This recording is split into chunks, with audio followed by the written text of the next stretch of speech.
At the dawn of the 20th century, humanity was feeling pretty good about itself. Electricity was lighting up cities, engines were shrinking, and inventors everywhere were confidently announcing that the future had officially arrived. Naturally, this led to one very reasonable conclusion.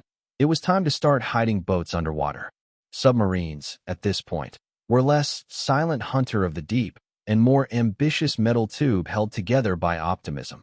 They were experimental, controversial, and widely considered a terrible idea by people who enjoyed breathing without effort. Critics warned that staying underwater for extended periods would scramble the human brain, collapse lungs, or at the very least make everyone deeply regret their career choices. And then came a small submarine with a big name and even bigger confidence. Built to prove that underwater navigation was not only possible but practical, this vessel was designed to sit beneath the waves calmly, quietly, and indefinitely, or at least long enough to make skeptics uncomfortable. It had electric propulsion, sealed compartments, and an almost smug belief in its own engineering. The idea was simple: demonstrate reliability, impress the Navy, and usher in a bold new era of naval warfare. For a while, it worked. The submarine performed beautifully. It stayed submerged far longer than anyone expected. The crew emerged unharmed, relaxed, and irritatingly alive. Newspapers celebrated. Doubters adjusted their glasses. Engineers nodded like people who had definitely planned this all along. Which makes what happened next deeply impressive in the worst possible way. Because after surviving storms, skeptics, and the basic concept of physics, this warship would meet its end not in battle, not in deep water, and not because of a mechanical failure. It would sink because of something far simpler. Something human. So how did a vessel designed to conquer the ocean lose a fight with its own front door? To understand why this whole thing felt like such a triumph at the time, you have to zoom out a bit and step into the mindset of the early 1900s. Navies around the world were locked in a familiar pattern. Bigger ships, thicker armor, larger guns. Progress, as everyone agreed, meant adding more steel and more firepower until the ocean itself politely moved aside. Submarines didn't fit that logic at all. They were quiet, cramped, and deeply unsettling to traditional naval officers. No flags flying, no visible power, just a machine that disappeared beneath the surface and reappeared when it felt like it. To some, this was innovation. To others, it was borderline cheating. And to many doctors and scientists of the era, it was a floating medical experiment waiting to end badly. This particular submarine was built right in the middle of that debate. Its creators weren't trying to be reckless. They were trying to be convincing. Every test dive was a performance. Every successful hour underwater a rebuttal to critics who insisted crews would panic, suffocate, or go slightly mad after a few hours below the surface. And when the submarine pulled off a record-setting submerged endurance test in calm confidence, it felt like a turning point.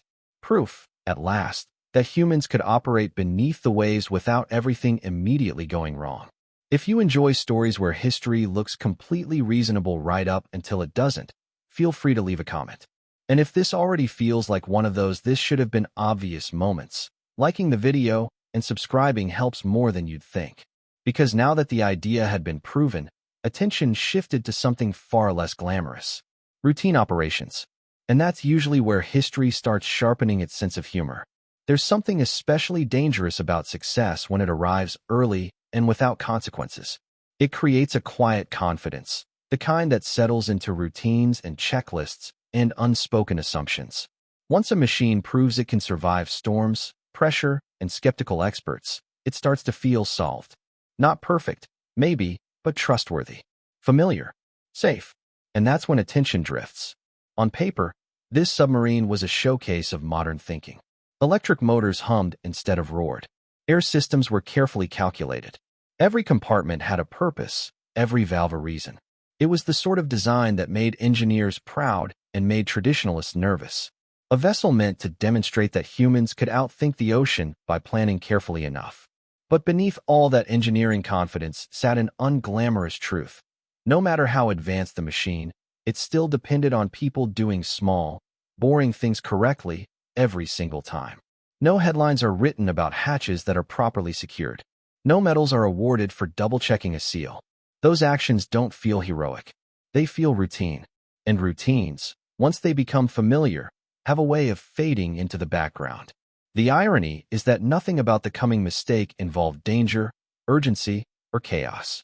There was no enemy, no storm, no desperate maneuver, just a calm workday, a controlled environment, and a decision that seemed harmless enough in the moment. A submarine that had already proven it could survive the sea itself was about to discover a much more dangerous force. Casual confidence.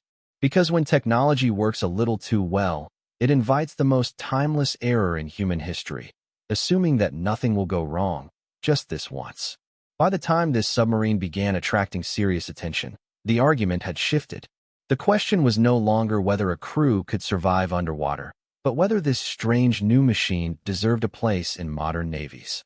And to answer that, it had to behave less like an experiment and more like a reliable tool. That meant demonstrations. Lots of them. During one particularly bold test, the submarine slipped beneath the surface and stayed there for an astonishing stretch of time. While surface ships nearby were being tossed around by heavy weather, the crew sat quietly below, protected by a few inches of steel and an enormous amount of confidence in their seals. They waited. They monitored. They breathed normally.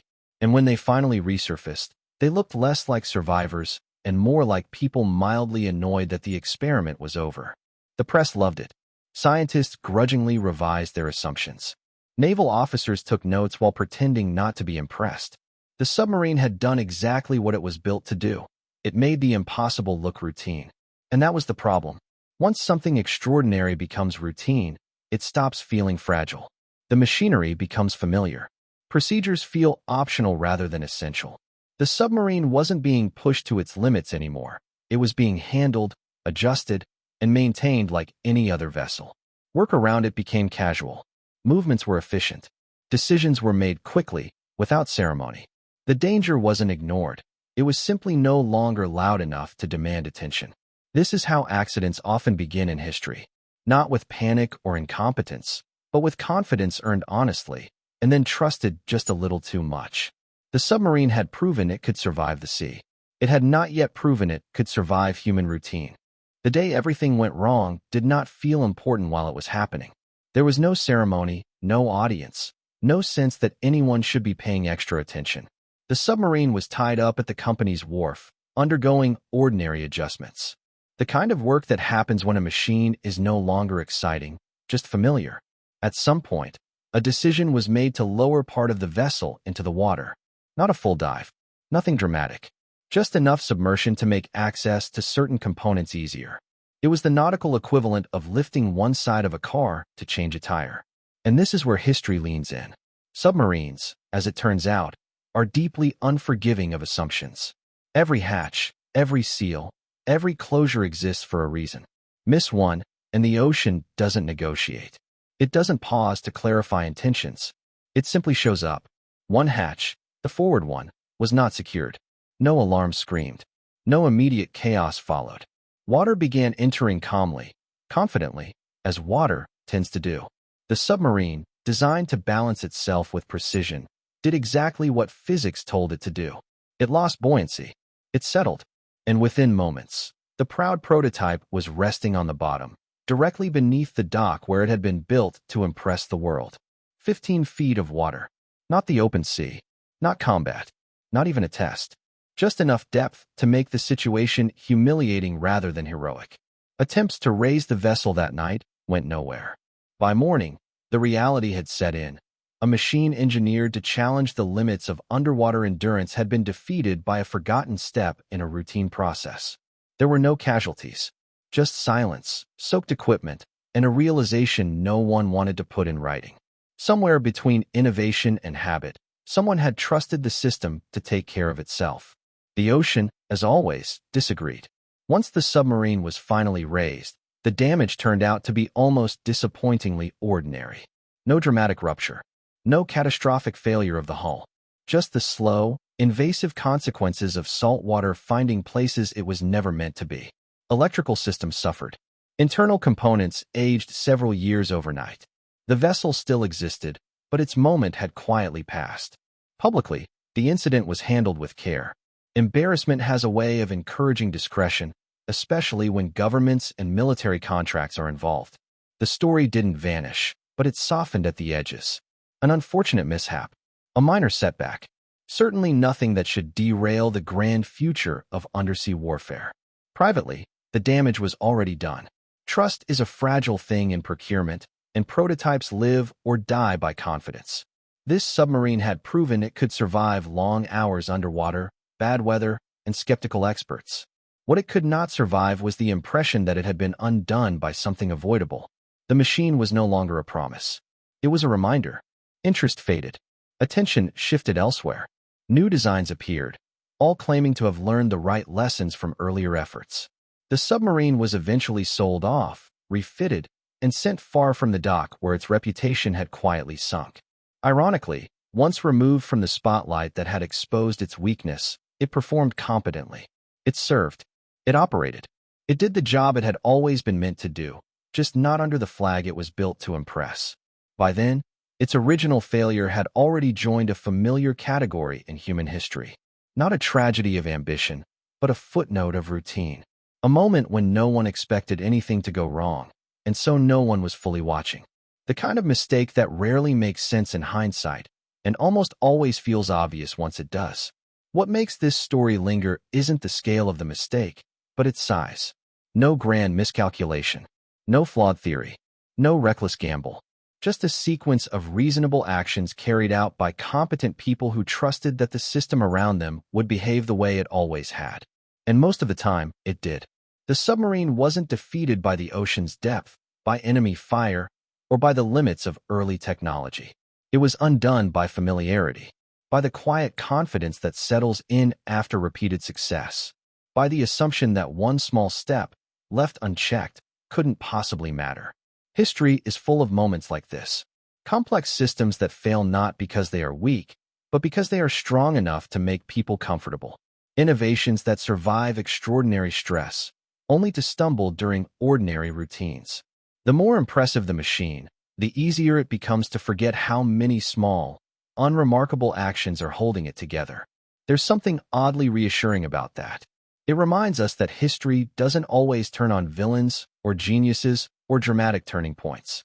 Sometimes it turns on a latch, a checklist, a door someone was sure they had already closed. The submarine followed its incentives. The people around it followed theirs. And the outcome wasn't explosive or spectacular, just quietly inevitable, which might be the most unsettling part of all.